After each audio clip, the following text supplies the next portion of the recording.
જમ્મુ કાશ્મીરના પહેલગામમાં જે આતંકવાદી હુમલો થયો અને હુમલો થયાના બીજા જ દિવસે ભારત સરકારે એવો એક નિર્ણય લીધો કે આ નિર્ણયના કારણે પાકિસ્તાનમાં હવે ખળભળાટ મચી ગયો છે. ભૂખમરો તો ઓલરેડી છે જ ત્યાં, પણ હવે પાણી તીફણ અને પીવાનું પાણી પણ નહીં મળે, કારણ કે સરકારે જે 5 નિર્ણયો લીધા છે એ નિર્ણયોથી ક્યાંક હવે પાકિસ્તાન ઘૂંટણીએ બેસી જશે. નમસ્કાર, આપ જોઈ રહ્યા છો ન્યૂઝ રૂમ અને આપની સાથે હું છું ભાવિક. પહેલા તો તમે અમારી ચેનલને સબસ્ક્રાઇબ ન કરી હોય તો અમારી ચેનલને સબસ્ક્રાઇબ કરો, બેલ આઇકનને દબાવો, જેથી કરીને પડે પડના સચોટ સમાચાર તમને તમારા મોબાઈલ પર તરત જ મળી રહે. પહેલગામ હુમલાના બીજા દિવસે ભારતે તેના માટે પાકિસ્તાનને જવાબદાર ઠેરવ્યું છે. વડાપ્રધાન નરેન્દ્ર મોદીની અધ્યક્ષતામાં મળેલી બેઠકમાં ભારતે પાકિસ્તાનને પાઠ ભણાવવા માટે 5 મોટા નિર્ણયો લીધા છે. આમાં 65 વર્ષ જૂની સિંધુ જળ સંધિને અટકાવી દેવામાં આવી છે, અટારી ચેકપોસ્ટ બંધ કરી દેવામાં આવી છે, વિઝા સસ્પેન્ડ કરવામાં આવ્યા છે અને ઉચ્ચ કમિશનરોને હટાવવામાં આવ્યા છે. પહેલગામ હુમલાના બાદ ભારત સરકારનો પહેલો મોટો નિર્ણય, વડાપ્રધાનની CCS બેઠકનું સૌથી મોટું પરિણામ, એમાં સૌથી પહેલું પંજાબ અટારી બોર્ડર બંધ કરવામાં આવી. બીજો નિર્ણય, સિંધુ જળ સમજૂતી પર રોક લગાવવામાં આવી. ત્રીજો સૌથી મોટો નિર્ણય, પાકિસ્તાનમાં ભારતીય હાઈ કમિશન બંધ કરી દેવામાં આવ્યું. ચોથો નિર્ણય, પાકિસ્તાની અધિકારીઓએ 1 સપ્તાહમાં દિલ્હીથી પરત ફરવું પડશે, હાઈ કમિશન બંધ થઈ ગયું છે. અને સૌથી મોટો નિર્ણય 5મો છે કે પાકિસ્તાનના નાગરિકો વિઝા રદ, ભારત હવે નહીં આવી શકે. છઠ્ઠું છે, પાકિસ્તાની જે નાગરિકો છે જે ભારતની અંદર છે તેને 48 કલાકમાં ભારત છોડવું પડશે. સાથે સાથે તમને વાત કરું પહેલા મુદ્દાની, તો પાકિસ્તાન સાથે 1960નું સિંધુ જળ કરાર તાત્કાલિક અસરથી સ્થગિત કરવામાં આવ્યું છે. જ્યાં સુધી પાકિસ્તાન વિશ્વનીય અને અરફ રીતે સરહદ પારના આતંકવાદીઓને સમર્થન આપવાનું બંધ ન કરે ત્યાં સુધી આ કરાર સ્થગિત કરવામાં આવ્યું છે. બીજું છે, અટારી ઇમિગ્રેટ ચેકપોસ્ટ તાત્કાલિક અસરથી બંધ કરવામાં આવી રહી છે. જે લોકોએ માન્ય પરવાનગી સાથે આ માર્ગ સરહદ પાર કરી છે તેઓ 1 મે 2000 પહેલા આ જ માર્ગેથી પાછા ફરી શકશે.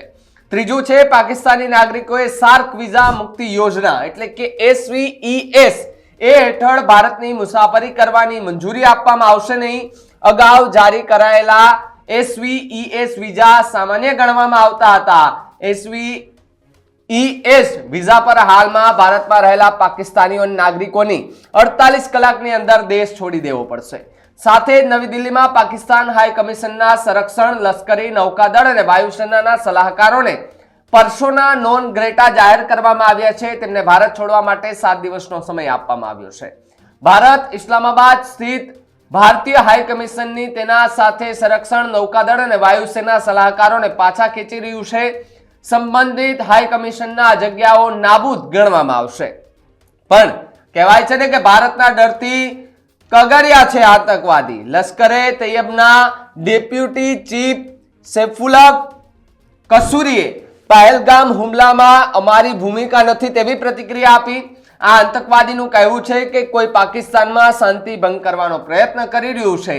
સાહેબ, આને બીજું જ કશું નહીં, પણ જ્યારે ભારતે આવા 5 થી 6 મોટા નિર્ણયો લીધા છે એટલા માટે કહી શકીએ કે પાકિસ્તાનમાં માત્ર ડર અને ડરનો માહોલ છે.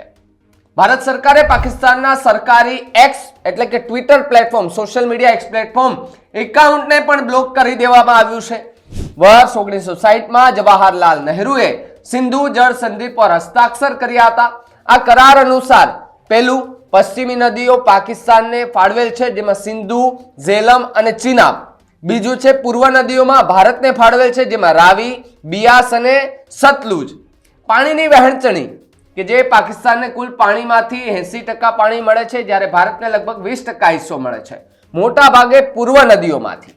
પહેલગામ આતંકવાદી હુમલાને પગલે federation of western Indian cine employees એટલે કે FWICE એ તમામ પાકિસ્તાની કલાકારોને પણ સંપૂર્ણ પ્રતિબંધ મૂકવાની જાહેરાત કરી છે. આ જળ સંધિને કારણે ભારત વર્ષોથી ભારે નુકસાનીનો સામનો કરી રહ્યું છે. સિંધુ જળ સંધિ કરાર મુલતવી રાખવા પાકિસ્તાનમાં પાણીનું સંકટ સર્જાશે, આર્થિક સ્થિતિ કગડી જશે. સિંધુ જળ સંધિ 19 સપ્ટેમ્બર 1960 ના રોજ ભારત અને પાકિસ્તાન વચ્ચે 6 નદીઓના પાણી વહેંચવા માટે એક કરાર થયો, જેને સિંધુ જળ સંધિ કહેવામાં આવ્યું. આ કરાર હેઠળ ભારતને 3 પૂર્વીય નદીઓ રાવી, બિયાસ અને સતલજ પર આધાર મળ્યો હતો, જ્યારે પાકિસ્તાનને 3 પશ્ચિમી નદીઓ એટલે કે સિંધુ, ઝેલમ અને ચિનાબનો ઉપયોગ કરવાની પરવાનગી આપવામાં આવી. આ કરારનો હેતુ શું હતો? તો સિંધુ જળ સંધિનો હેતુ એ હતો કે બંને દેશો વચ્ચે પાણી અંગે કોઈ સંઘર્ષ ન હોવો જોઈએ અને ખેતીમાં કોઈ અવરોધ ન હોવો જોઈએ. ભારતે હંમેશા આ સંધિનું સન્માન કર્યું છે, છતાં પાકિસ્તાન પર સતત આતંકવાદને ટેકો આપવાનો આરોપ મૂકવામાં આવ્યો છે. ભારતે પાકિસ્તાન સાથે 3 યુદ્ધો લડ્યા છે, પરંતુ ભારતે ક્યારેય પાણી પુરવઠો બંધ કર્યો નથી, પરંતુ દરેક વખતે ભારતમાં આતંકવાદી હુમલાઓ માટે પાકિસ્તાન જવાબદાર હોય છે. પાકિસ્તાનમાં હવે પાણીનું સંકટ સર્જાશે. પાકિસ્તાનની 80% ખેતી સિંધુ, ઝેલમ અને ચિનાબ નદીઓના પાણી પર આધારિત છે. હવે ભારત દ્વારા નદીઓનું પાણી રોકવાને કારણે પાકિસ્તાનમાં પાણીનું સંકટ વધુ ઘેરું બન્યું છે. ત્યાંની આર્થિક સ્થિતિ બગડશે અને આ ઉપરાંત પાકિસ્તાન ઘણા ડેમ અને હાઇડ્રો પ્રોજેક્ટમાંથી વીજળી ઉત્પન્ન કરે છે. પાણીની અછતના કારણે વીજ ઉત્પાદનમાં ઘટાડો થઈ શકે છે. આર્થિક અને ઔદ્યોગિક પ્રવૃત્તિને અસર પણ થઈ શકે છે. બીજી વાત છે, અટારી ચેકપોસ્ટ બંધ થવાને કારણે પાકિસ્તાનીઓની અવરજવર અશક્ય બનશે. અટારી ચેકપોસ્ટ બંધ થવાને કારણે પાકિસ્તાની લોકોની અવરજવર તો બંધ થશે જ, પરંતુ ભારતના નિકાસ પણ નહીં કરી શકે. આનાથી ત્યાંના નાના વેપારીઓ આર્થિક નુકસાન ભોગવી શકે છે. ભારત આવેલા પાકિસ્તાની નાગરિકોને આ માર્ગે પાછા ફરવા માટે 1 મે સુધીનો સમય આપવામાં આવ્યો છે. આ પછી તે આ રૂટ પરથી પાછા ફરી શકશે નહીં. 2019માં જમ્મુ અને કાશ્મીરમાંથી કલમ 370 દૂર થયા પછી પાકિસ્તાન સાથે દ્વિપક્ષીય વેપાર બંધ થયો છે. ભારત અને પાકિસ્તાન વચ્ચે આયાત નિકાસ ત્રીજા દેશ દ્વારા થાય છે. જો કે બંને દેશો વચ્ચે નાના માલનું નિયમિત વેચાણ થાય છે, જેમ કે સિંધવ મીઠું, ચામડાની વસ્તુ, મુલતાની માટી, તાંબાની વસ્તુ, ખનીજ મિલો, ઊન અને ચૂનો. ત્રીજી વસ્તુ છે વિઝા સાથે સાથે આતંકવાદીઓ પ્રવેશ પણ અટકશે. ભારતે પાકિસ્તાનીઓ માટે વિઝા પર પ્રતિબંધ મૂક્યો છે. એટલું જ નહીં, પાકિસ્તાનના લોકો સાર્ક વિઝા મુક્તિ યોજના હેઠળ પણ ભારત આવી શકશે નહીં. હવે નિર્ણયનો હેતુ શું છે? તો પાકિસ્તાનના ઘણા લોકોના સંબંધીઓ ભારતમાં આવે છે. આવી પરિસ્થિતિઓમાં ઘણી વખત પાકિસ્તાની લોકોના સગા તરીકે ભારત આવે છે અને આ ઉપરાંત તેઓ ધાર્મિક પ્રવાસીઓના બહાને ભારત આવે છે અને આતંકવાદી હુમલાઓ કરે છે. આવી સ્થિતિમાં વિઝા સેવા બંધ થવાને કારણે આતંકવાદીઓના ભારત આવવાનો માર્ગ પણ બંધ થઈ જશે. ચોથું છે, હાઈ કમિશનમાંથી સંરક્ષણ સલાહકારોને દૂર કરો. ભારતે નવી દિલ્હી સ્થિત પાકિસ્તાન હાઈ કમિશનરના તૈયાબ પાકિસ્તાની લશ્કરી, નૌકાદળ અને હવાઈ સલાહકારોને પર્શિયાનોના ગ્રેટા જાહેર કર્યા છે. તેની પાસે ભારત છોડવા માટે 1 અઠવાડિયાનો સમય છે. 1 મે 2025 સુધીમાં પાકિસ્તાન હાઈ કમિશનના તહેનાત સ્ટાફની સંખ્યા 55 થી ઘટીને 30 કરવામાં આવશે. આઝાદી પછી ભારતે ક્યારેય દિલ્હીમાં પાકિસ્તાન દૂતાવાસ બંધ કર્યું નથી. પાંચમી વાત છે, પોતાના સંરક્ષણ અને સલાહકારોને પણ પાછા બોલાવવામાં આવે. પાકિસ્તાનના સંરક્ષણ સલાહકારોને હટાવવાની સાથે જ ભારત ઇસ્લામાબાદ સ્થિત ભારતીય ઉચ્ચાયોગની તેના લશ્કરી, નૌકાદળ અને હવાઈ સલાહકારોને પણ પાછા ખેંચશે. સંબંધિત હાઈ કમિશનમાં આ જગ્યાઓ રદ ગણવામાં આવશે. બંને હાઈ કમિશનમાંથી સર્વિસ એડવાઇઝરીના 5 સપોર્ટ સ્ટાફને પણ પાછા બોલાવવામાં આવશે.